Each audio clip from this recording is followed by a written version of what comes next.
নেতৃত্বের leader of the opposition, বিরোধী দলীয় নেতা, জগৎ বিখ্যাত আলেম মাওলানা ফজলুর রহমান আসতেছেন পাকিস্তান থেকে।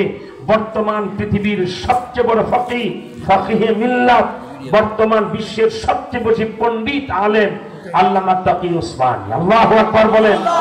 আসতেছেন মক্কা শরীফ থেকে, যিনি আল্লাহর কুতুব ছিলেন। বুখারী শরীফ পড়াবার সময় বুখারী শরীফের কাগজের পাতায় যিনি নবীজির চেহারা দেখতেন, তার সন্তান শেখ মালিক আব্দুল হাফিজ আল মক্কি আমার শেখ ও মুর্শিদ ছিলেন। ওনার সাহেবজাদা আব্দুর রউফ ভাই, তারপরে কি বলা হয় ওনার সেক্রেটারি জেনারেল, ওনারা অনেকে মক্কা শরীফ থেকে আসতেছেন, আমেরিকা থেকে, আফ্রিকা থেকে, সারা পৃথিবী থেকে সব বড় বড় আলেমরা। আগামী মাসের 15 তারিখ, এটা অক্টোবর মাস, আগামী মাস নভেম্বরের 15 তারিখ শনিবার সকাল 8টার আগেই তারা সবাই সোহরাওয়ার্দী উদ্যানে ময়দানে হাজির। যাবেন না শুধু আপনি, কি বলেন ঠিক না? না না, আপনি যাবেন না তো? আপনি যাবেন? কারা কারা যাবেন? তো হাত তোলা, আল্লাহু আকবার বলে দেখান। দুইটা হাত নবী প্রেমে দেখান, হুজুর যাবো ইনশাআল্লাহ নবীজির প্রেমে। সারা বাংলার আলেমরা যাবে।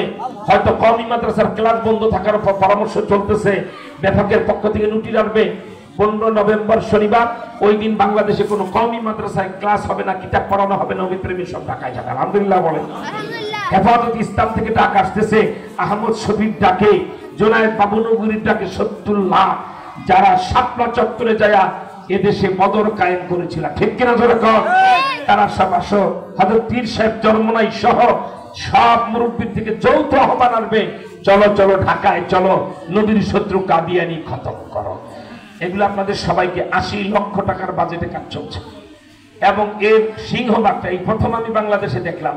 আমরা একটা ওয়াজ মাহফিল করি, আপনাদের কাছে কালে এই রহমতুল্লাহ হাজি সাহেব 10,000, আলহামদুলিল্লাহ, বরকতুল্লাহ হাজি 5,000, নাউজুবিল্লাহ। আপনাদের টাকা নিয়ে আমরা দিনই কাজ করি।